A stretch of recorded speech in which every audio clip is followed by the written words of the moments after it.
Olá pessoal, de volta para a gente trabalhar então aquele estudo de caso que nós havíamos comentado sobre um motor de indução, perfeito? Nós pegamos um exemplo que está inclusive no livro-texto indicado na referência bibliográfica, um exemplo lá, ele está numa versão muito reduzida, numa versão mais compacta. Nós vamos dar uma versão ampla, a esse exercício. E vamos usar várias videoaulas para resolver. Nós vamos ver por etapas, tá certo? A ideia, quem sabe, é fazer desse exercício em 7 etapas. E cada etapa, muitas perguntas serão feitas, tá bem? Então, vamos ver aqui um elenco, das perguntas, a apresentação das informações, para que nós tenhamos uma ideia do que vai se passar, tá bem? Vou tentar apresentar de maneira um pouco mais gradativa e lenta, e de maneira tal que, se você precisar, eu evidentemente posso passar os dados, a escrita de todo exercício, escrito para vocês em outro canal, em outra forma, para poder conseguirmos o nosso objetivo, tá bom? Trata-se basicamente do seguinte: eu já fiz as contas preliminares, exatamente para que nós possamos acelerar os processos, tá? Para não ficar perdendo tempo com conta de calculadora. A minha sugestão é que coloque sua calculadora fixada em 3 casas decimais, devido ao fator de potência, principalmente do circuito elétrico do rotor, dos cálculos relativos a θr, o ângulo de fator de potência do circuito elétrico do rotor, tá certo? É um exemplo muito interessante, um exercício muito legal, tá certo? E que a gente colocou bastante, bastante condimento dele, muitas alternativas. Então vamos aí, Trata-se mais ou menos da seguinte situação: um motor de indução trifásico, 60 Hz, ligado em estrela, 220 volts, 10 HP, 6 polos, opera em regime permanente. O que é isso? Tensão nominal, frequência nominal e com as suas velocidades de trabalho de regime, tá?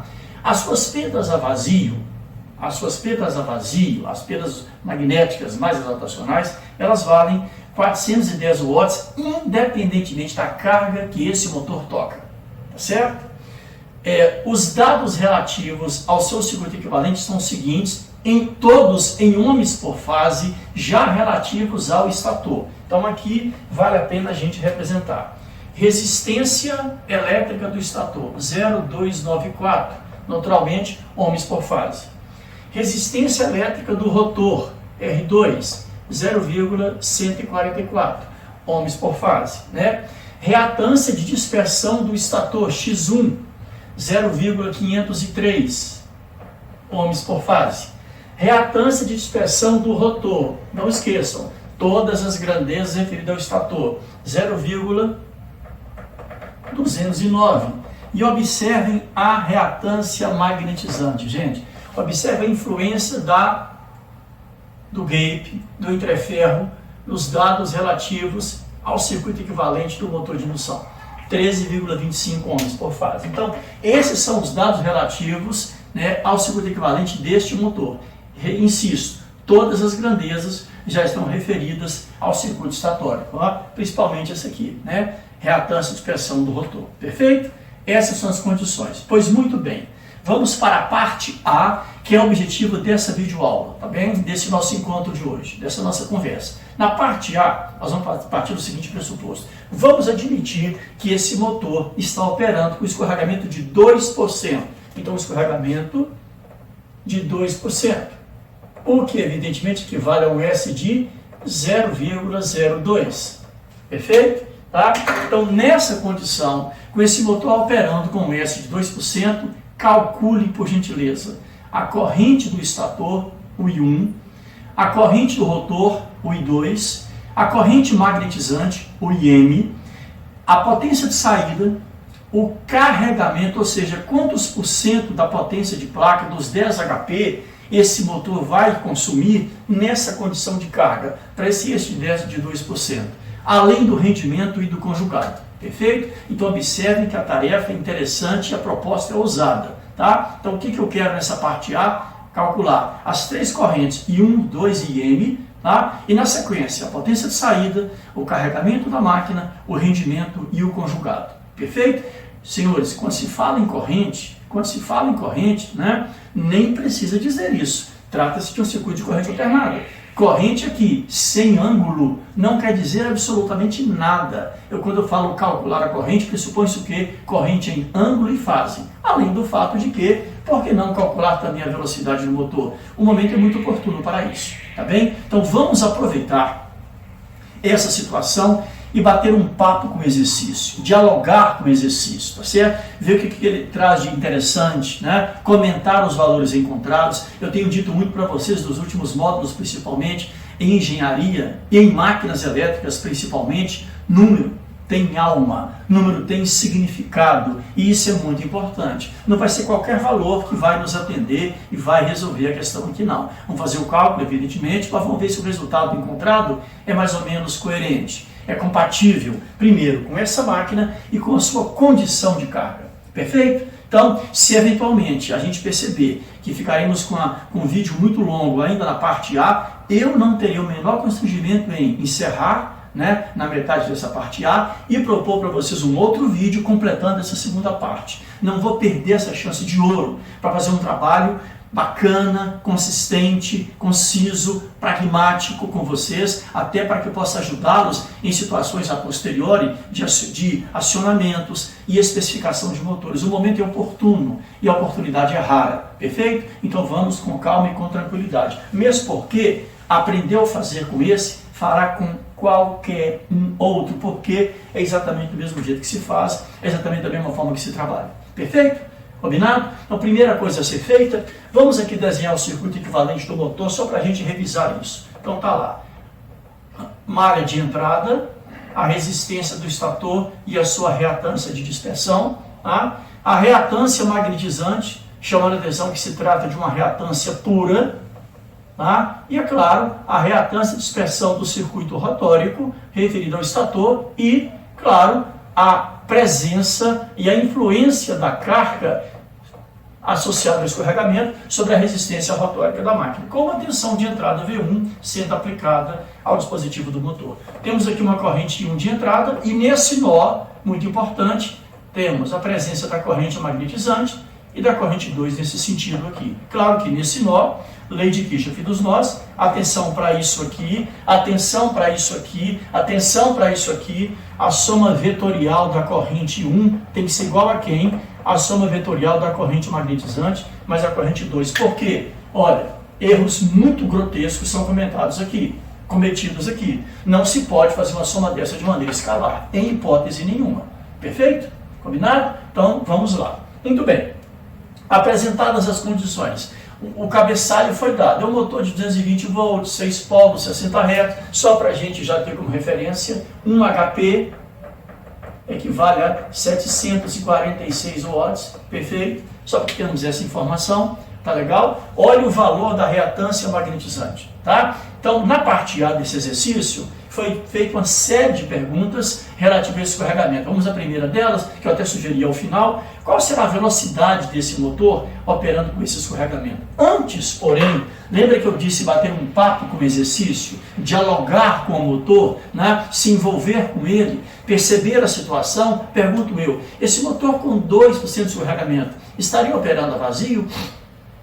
Definitivamente não, porque a faixa, o intervalo, para qualquer motor de indução operando a vazio, é entre 0,3%, 0,4%, 0,5%, 0,6%, eu estou com 2%, então não está vazio, tá? Segunda pergunta, ele está com carga nominal? Vamos lá, mesma coisa também dita em módulos anteriores, para um motor de indução, qualquer que seja ele, operando em carga nominal, escorregamento, 3%, 4%, 5%, 6%, eu estou com 2%, tá? Então olha bem, nesse momento, olha o que eu ouso dizer até, esse motor não está vazio, não está carregado normalmente, está com uma potência, eu diria, intermediária. Eu não disse metade, eu disse uma potência intermediária, está com metade, um valor ali por volta de 100, fazendo uma conjectura, tá? Pela minha experiência com esses tipos de motores, 50%, 60%, 70% da carga nominal para esse escorregamento. Talvez uns 60% fosse um número bem aceitável, né? Bem condizente, né? bem adequado. Se for um pouquinho a mais ou um pouquinho a menos também, não vamos achar que está equivocado. Olha só, é uma análise completamente prematura em função desse S e os dois intervalos que nós temos. O S é vazio, o S em carga.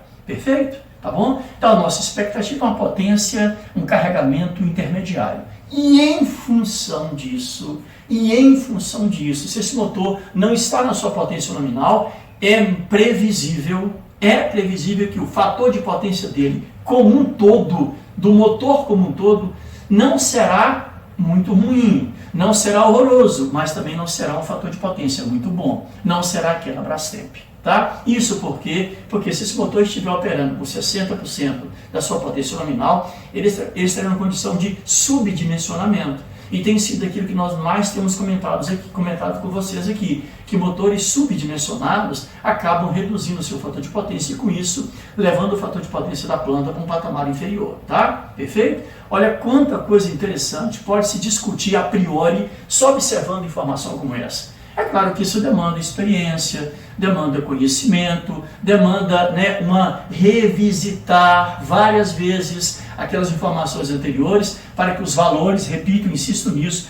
para os valores que vão surgir aqui não sejam aleatórios e seja qualquer valor que vai nos atender. De jeito nenhum, tá? Então olha só, apesar de ser um papo ainda muito inicial, algumas colocações até um tanto quanto prematuras, eu diria que são bastante razoáveis, tá certo? Bastante razoáveis dentro da lógica e do princípio de funcionamento de um motor de indução. Perfeito? Então vamos lá. Primeira coisa a fazer, calcular a velocidade do rotor. Vamos. Quando se pede uma velocidade, gente, sem dúvida, é a do eixo.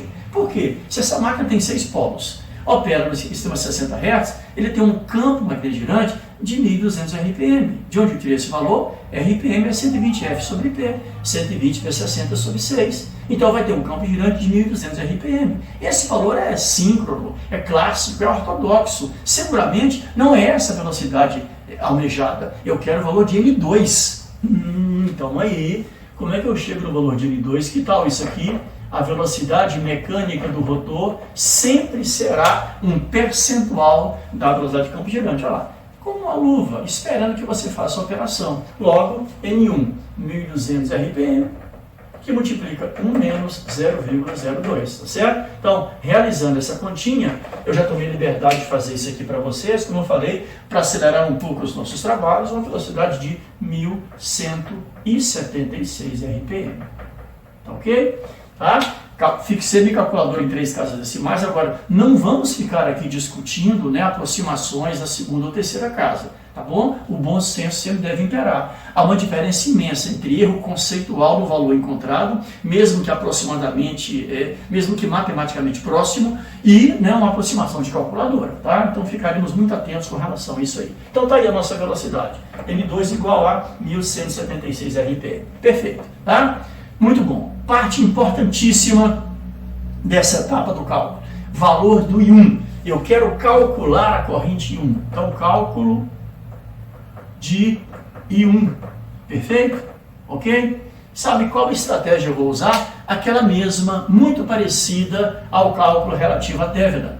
Tá? Qual que é a ideia? Gente, uma malha qualquer, uma configuração qualquer, mesmo circuitos mais simples como esse, se nós pretendemos calcular uma certa corrente, vai a sugestão, isole na planta a impedância por onde exclusivamente aquela corrente circula, tá? E substitua o resto do circuito por uma impedância equivalente que será colocada em série com ela. Nessa situação, qual que seria a grande tacada? Refletir, transferir não só o circuito do rotor, como também o ramo de acoplamento, uma ótica estatórica, reflita todo mundo no estator, porque aí todo o circuito será refletido ao estator e isso traz uma vantagem tremenda, sabe por quê? Se calcularmos a corrente com o seu respectivo ângulo, uma vez que o I1 é a corrente de entrada, o ângulo do I1 vai ser quem? O θm. E quem vai ser o θm? Ângulo de fator de potência do motor como um todo, tá? Da máquina como um todo. E é esse fator de potência que vai impactar o fator de potência da sua planta, no final das contas, a sua planta,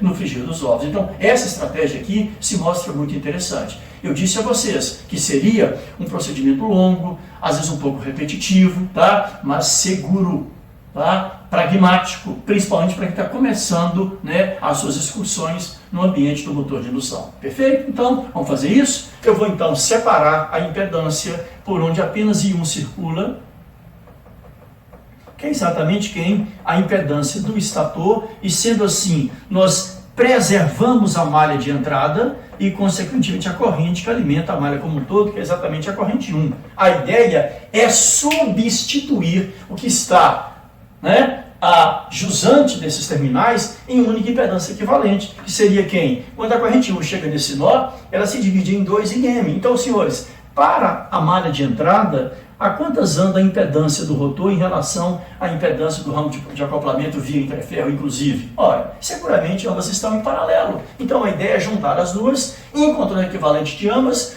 e substituí-las colocando aqui, ó. Perfeito? Por falta de outro nome, vou chamar isso aqui de RFXF. Quem seria a impedância ZF, a impedância fruto de quem? Do paralelo da reatância magnetizante com quem? Com a impedância do circuito do rotor. Olha isso aqui. Perfeito? Tá? Esse é o resultado disso. Tá certo? E ao fazer isso, e colocando essa impedância em série com a impedância de entrada, olha só o que eu consigo.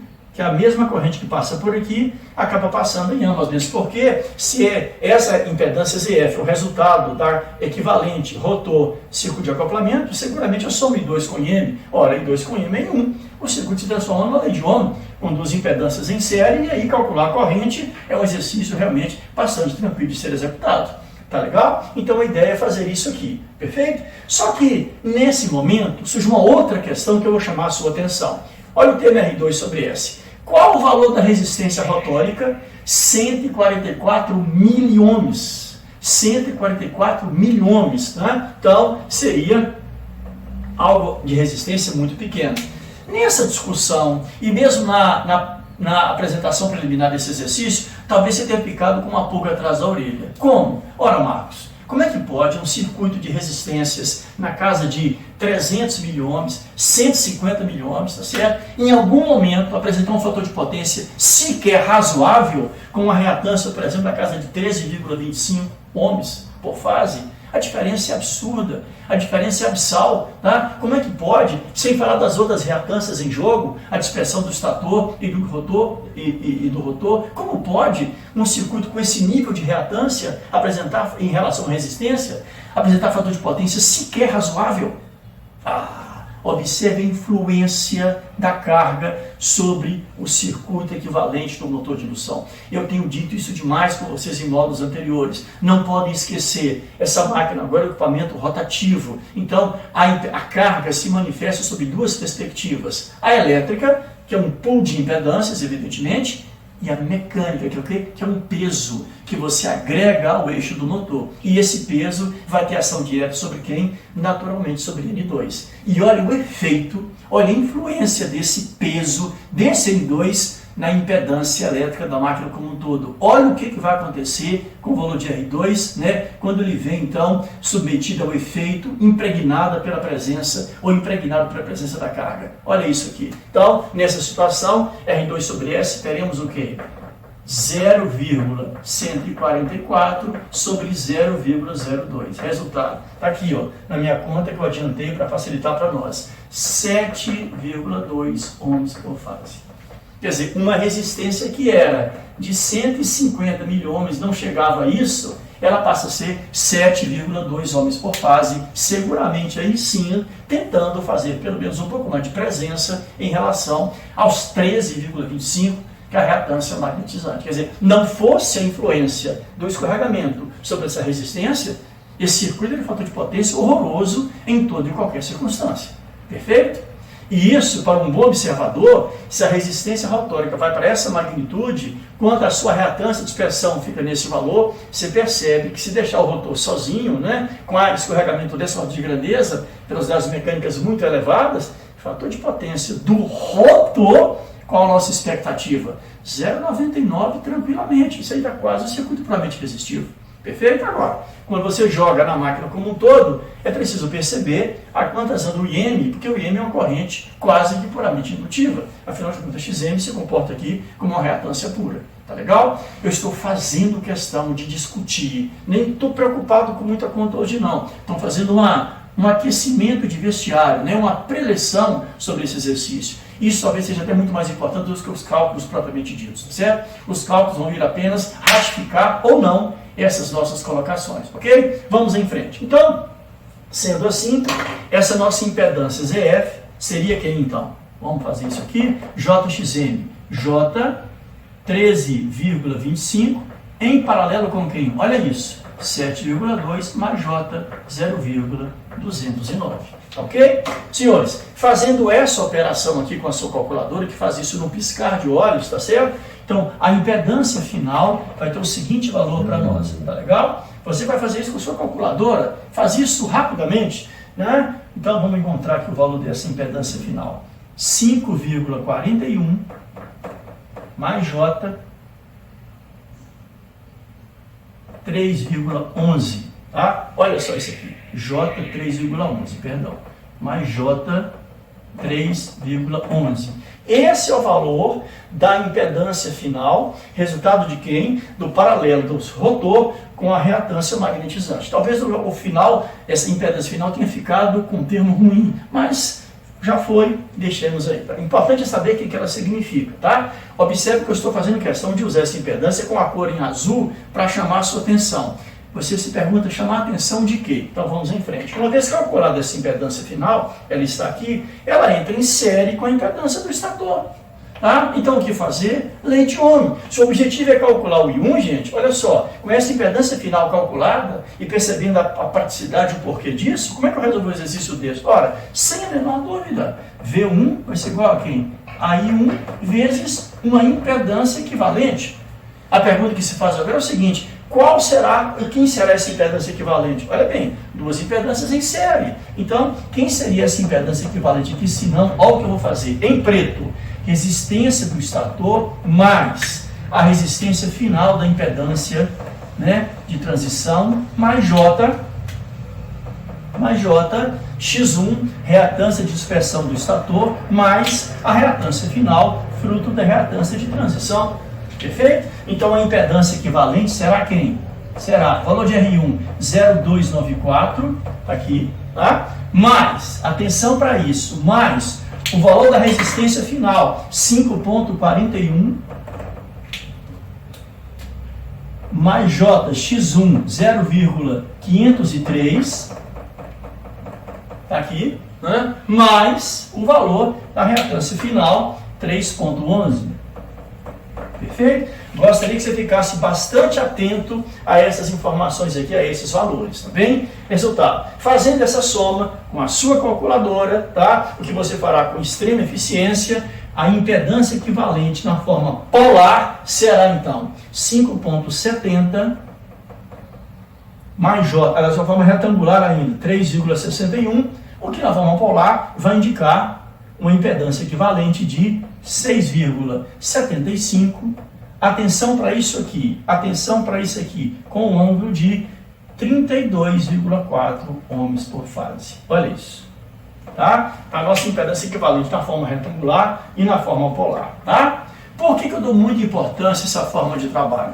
O que eu havia dito anteriormente sobre o eventual fator de potência desse motor como um todo para esse nível de escorregamento? Que na nossa perspectiva inicial, colocaria o motor nem a vazio, nem em carga nominal, numa carga intermediária. E que, sendo assim, o fator de potência não seria horroroso, tá? Mas também não seria aquela Brastemp. E todos nós sabemos, né, senhores? Fator de potência está vinculado ao ângulo da impedância. Fator de potência está vinculado ao ângulo da impedância. Então, se você quiser encontrar nesse momento, Marcos, qual é o valor então do cosseno de θm? O que é isso aqui? Fator de potência do motor como um todo? Olha lá, basta achar o cosseno de 32,4 e ao fazer isso, te apresenta agora 0,84 de fator de potência. É como eu disse para vocês, não está horroroso, não está péssimo, tá? Mas também está bem distante até mesmo daquele 0,92, que é o fator de potência do motor operando, né? Para que a planta como um todo não venha te pagar multa mensal, né? Por fator de potência baixo, uma multa associada à ANAEL, tá bem? Olha só, 0,84. Nossa primeira conjectura já foi perfeitamente comprovada. Não está horroroso, tá? Longe disso, mas também não está aquela coisa legal, tá? Numa situação como essa, seria necessário uma correção com um banco de capacitores, coisa dessa natureza, para corrigir o fator de potência da planta. Nada a ver com o motor em particular, tá legal? Mas qual seria o valor de I1, para pelo menos fechar essa primeira bancada de cálculos? Vamos lá? Vejamos então, como é que eu chego no valor do I1? Aqui é a gente fazer um cálculo relativo à lei de Ohm, se vocês me permitirem, né? Aproveitando o que nós temos, para não desmanchar o que a gente já conseguiu fazer, né? Vamos lá. Como é que eu chego então no valor de 1? Ora, lei de Ohm. V1 é igual a Z equivalente vezes a corrente 1. Logo, a nossa corrente 1 será quem? V1 sobre Z equivalente. Tá? Atenção, senhores. Qual o valor de V1? Preste atenção que aqui nós podemos e corremos um risco tremendo de cometer erros bizarros também. Qual? O que foi dito no início? Um motor trifásico, 60 Hz, 6 polos, 220 volts, ligado em estrela, etc, etc. Essa tensão, senhores, é dado de placa. Tá? 220 volts, dado de placa. E dado de placa são dados de linha. Então, essa tensão é sempre uma tensão de linha. Então, peraí. Se o motor está ligado em estrela e o dado de placa tiver uma tensão de linha, qual tensão você vai jogar no circuito equivalente? Sabidamente, senhores, todo modelamento de circuito equivalente, quer seja de motor, de transformador, de gerador, é feito por fase. Tá? Então, cuidado, você não vai me jogar 220 volts aqui não, vai jogar quanto? 127, 220 sobre raiz de 3, então teremos 127 volts, que é o valor da tensão, com 0 grau. Por quê? Porque nós vamos colocar essa tensão na referência, evidentemente, tá? Em volts por fase. Ninguém melhor que a tensão que alimenta o circuito como um todo para ser a nossa tensão de referência para estudos posteriores, tá lá, tá? Dividido por quem? Pela impedância polar calculada anteriormente, 6,75 com ângulo de 32,4 ohms por fase. O que vai nos dar uma corrente 1 de, fazendo a nossa continha aqui, 18,81 com ângulo de menos 32,4 ohms por fase. Aí, esse é o valor da corrente estatórica desse motor para essa condição de carga. Tá? Observe que ainda no estágio muito inicial do cálculo, uma previsão já foi de certa forma comprovada. E esse fator de potência aqui, tá? Que não está legal, né? Não está o que nós, né, necessitamos de uma planta devidamente ajustada, mas também não está aquela coisa terrível de máquinas operando a vazio, como foi o caso de transformadores ou do próprio motor na situação mais generalizada, certo? Com pouca carga. Perfeito? E já é uma coisa interessante, ok? Pois muito bem. Antes de partir para os cálculos da corrente rotórica e magnetizante, eu vou aproveitar a oportunidade que ela vem a caráter, ela vem no momento oportuno. Então, para isso, nós vamos usar de espaço físico aqui, eu vou me permitir apagar isso que já foi calculado, tá? Que a gente já vai poder, de certa forma, desenvolver outras questões importantes, outros valores importantes relativos a esse motor. Eu vou apenas tomar o cuidado de deixar o modelo elétrico dele aqui ao lado, porque sempre que for possível a gente dá uma visualizada nele, porque afinal de contas, né, foi ele que de certa forma indicou toda a nossa análise inicial. Tá legal? Muito bem, tá certo? Por exemplo, o que eu poderia fazer agora, uma vez que eu vou, de certa forma, dar uma postergada aqui no valor de 2 e de M, vou deixar para o final dessa parte inicial do exercício, tá? O que eu faria nesse momento? Olha, eu vou calcular, por exemplo, a potência de entrada, né? A potência que essa máquina solicitaria do barramento nessa condição de carga, que eu chamei de PE, naquela desenvolvimento de cálculos anteriores. Então, quem será o nosso PE aqui? Vamos lembrar? Está nos, né, vídeos anteriores, seguramente na sua memória, né, no seu algoritmo, no seu fluxograma, seria o número de fases da máquina, Q1 vezes V1 vezes I1 vezes o cosseno de θm. Certo? Cálculo da potência ativa natural de entrada. Como a máquina é trifásica, 3 vezes V1, 127 volts, vezes 18,81, que é a corrente, vezes o cosseno de 32,4. Tá?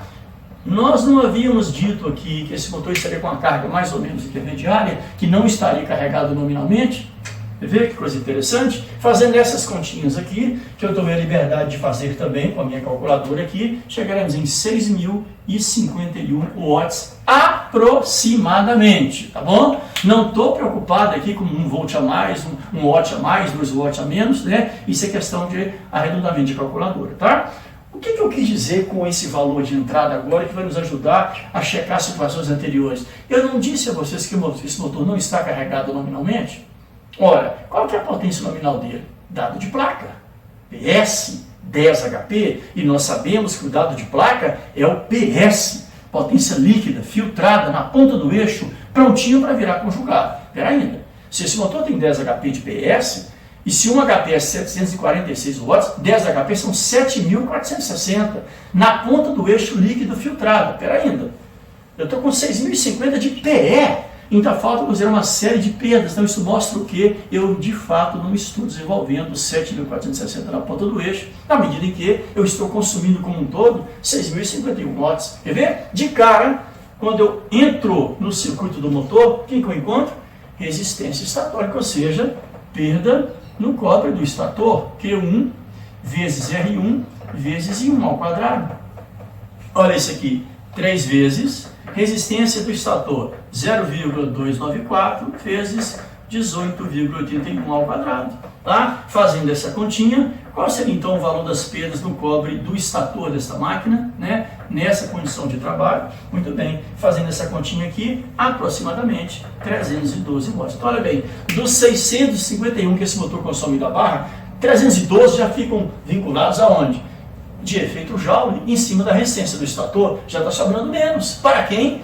Para o PAB. Lembra do PAB? Aquela tomadinha onde nós conectamos o rotor, sobrou menos potência ainda para o PAB. E quem vai ser o nosso PAB então? É a potência fornecida ao rotor pelo estator via entreferro, que tem uma equação clássica. Ela é Q1 vezes R2 sobre S vezes I2 ao quadrado. Aí você fala assim, pois é, nós deveríamos ter calculado o I2, né, na sequência natural do exercício, porque para calcular o PAB eu preciso do I2, pois eu esperei esse momento para evidentemente mostrar para vocês que é claro, é lógico, é evidente que existe também uma equação de PAB onde você trabalha o I1 e não o I2. Tá? Apenas é preciso ficar atento para o conceito de PAB e não cometer aquele erro sutil.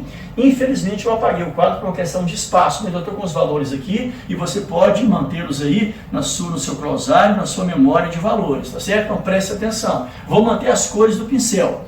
É inadmissível, é inaceitável, nenhum argumento justifica uma tese de que valores relativos à resistência estatórica podem contribuir para a PAB. Porque, pela definição, o que é PAB? Potência fornecida ao rotor pelo. É importante perceber que essa resistência aqui, isso eventual perda no cobre, ela já foi bypassada e por isso mesmo considerada. Então, olha bem, quem será a equação equivalente de PAB usando o I1, tá? O I1 ao quadrado, e não o I2?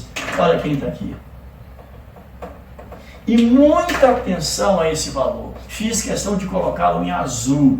É o RF. É a resistência relativa ao paralelo entre quem? Entre a impedância do rotor e a impedância do ramo de acoplamento. Cuidado! Cuidado! Não pegue aqui a resistência depois que você encontrou a impedância equivalente como um todo do motor, porque ela entra com o valor de R1 e não pode. É um erro conceitual, não tem sentido. Então, muita atenção com isso aqui, tá? Por isso, mantive a cor do pincel equivalente àquela resistência e impedância, resultado da associação do rotor com o ramo paralelo, para que não fiquemos com dúvidas com relação a isso. As duas equações são perfeitamente factíveis para o cálculo de AB, são completamente equivalentes, tá certo? Então, sendo assim, o que seria isso aqui? Vamos lembrar? 3 vezes, lembra do valor de RF? 4,5,41 e não 5,70. 5,70 é a resistência da impedância equivalente com R1 contido. Aqui vai ser quanto? 5,41, resultado lá do nosso valor de RF, vezes quanto?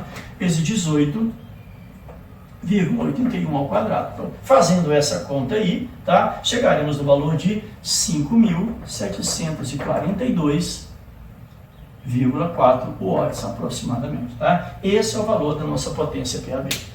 Tá legal? Então, já transferimos essa potência para o ambiente do rotor, tá? Chegou no rotor, o que encontra de cara? Ele também tem resistência, claro, perdas no cobre do rotor, Q1 vezes R2 vezes 2 ao quadrado. Aí você fala assim, agora não tem jeito, agora não tem que calcular o I2. Se lembra de módulos anteriores? No momento que a potência PAB é fornecida ao rotor, 1 menos S de PAB é drenada para o cálculo de torque, mas S de PAB representa quem? Exatamente perda no cobre do rotor. E naquela oportunidade, se você voltar ao bloco, ao módulo equivalente, a videoaula em particular, eu falo isso textualmente.